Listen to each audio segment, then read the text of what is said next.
Welcome to Madurai பிரதி kitchen. இன்றைக்கி நம்ம வந்து பொட்டுக்கடலை போட்டு தக்காளி வெங்காயம் போட்டு சட்னி பண்ண போகிறோம். எப்படி பண்ணலான்னு பார்க்கலாம் வாங்க. அதுக்கு நான் வந்து கடாயில் கொஞ்சம் நல்லெண்ணெய் எடுத்திருக்கேன். அப்புறம் வந்து தேவையான பொருட்கள் வந்து 2 பெரிய வெங்காயம் எடுத்திருக்கேன். நீங்கள் சின்ன வெங்காயம் கூட போடலாம். தக்காளி ஒரு 5 தக்காளி பெரிய தக்காளி எடுத்திருக்கேன். ஒரு பச்சை மிளகா, கருவேப்பிலை, கொத்தமல்லி, அதுக்கப்புறமா கொஞ்சம் பொட்டுக்கடலை. ஸோ இப்போ நம்ம எப்படி பண்ணலான்னு பார்க்கலாம் வாங்க. எண்ணெய் கொதிச்சிருச்சு. ஃபஸ்ட்டு பொட்டுக்கடலை போட்டுக்கோங்க. ஒரு 3 ஸ்பூன் பொட்டுக்கடலை போட்டுக்கோங்க. பொட்டுக்கடலை கொஞ்சமாக பொரிஞ்சதும் வெங்காயம் ஆட் பண்ணிக்கோங்க.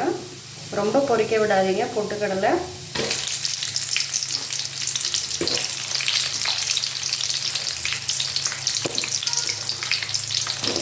ஸோ நான் வெங்காயத்தோடவே பச்சை மிளகாய் ஆட் பண்ணிக்கிறேன். கருவேப்பிலை, கொத்தமல்லியும் ஆட் பண்ணிக்கிறேன்.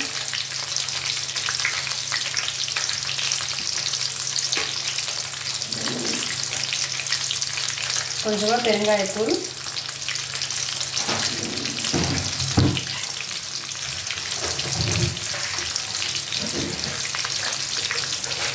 கொஞ்சமாக கல்லுப்பு. இது கொஞ்சம் வதக்கி விட்டுக்கோங்க. வெங்காயம் கொஞ்சம் ஃப்ரை ஆகிற வரைக்கும் வதக்கி விட்டுக்கோங்க. ரொம்ப ஃப்ரை பண்ண தேவையில்லை. ஒரு கண்ணாடி பதத்துக்கு வர்ற வரைக்கும் வதக்கி விட்டுக்கோங்க.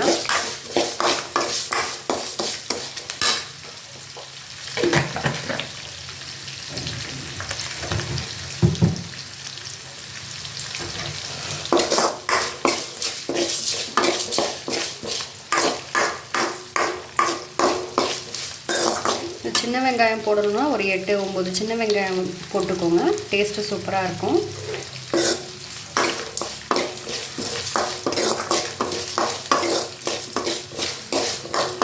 இப்போ வெங்காயம் வந்து கொஞ்சம் கண்ணாடி பதத்துக்கு மாறிடுச்சு. இந்த ஸ்டேஜில் வந்து தக்காளி ஆட் பண்ணிக்கோங்க.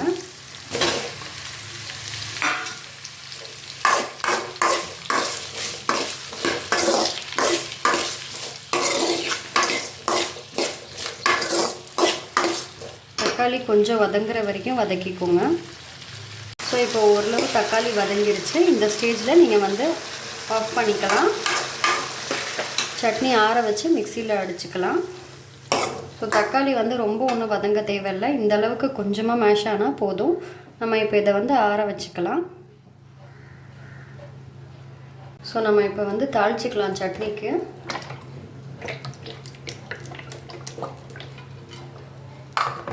கொஞ்சமாக நல்லெண்ணெய் எடுத்திருக்கேன்.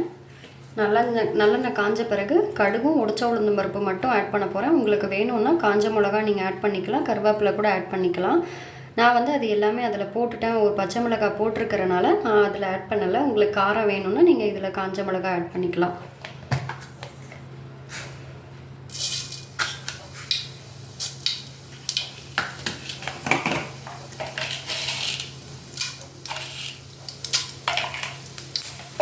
ஸோ நம்ம சட்னி வந்து ஆறின பிறகு நம்ம மிக்சியில் அரைச்சி இதில் ஆட் பண்ணிக்க வேண்டியதான். ஆட் பண்ணிவிட்டு ஜஸ்ட் ஒரு 5 மினிட்ஸ் கொதி விட்டால் சட்னி ரெடி. ரொம்ப சிம்பிளான சட்னி, 5 மினிட்ஸில் பண்ணிடலாம். இப்போ சட்னி வந்து நல்லா ஆற வச்சு அரைச்சி வச்சாச்சு. இது நம்ம அப்படியே ஜஸ்ட்டு இதில் ஆட் பண்ண வேண்டியதான் தாளிச்சதில்.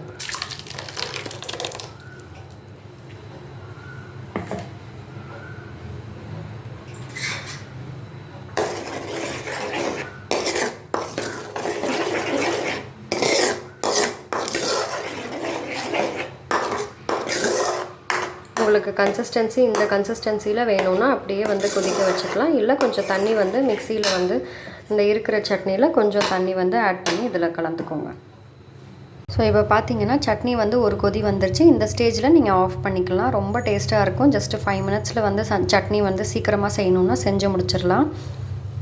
செஞ்சு பாருங்கள். பிடிச்சிருந்ததுன்னா லைக் பண்ணுங்கள், ஷேர் பண்ணுங்கள், மறக்காமல் சப்ஸ்கிரைப் பண்ணுங்கள். தேங்க்யூ.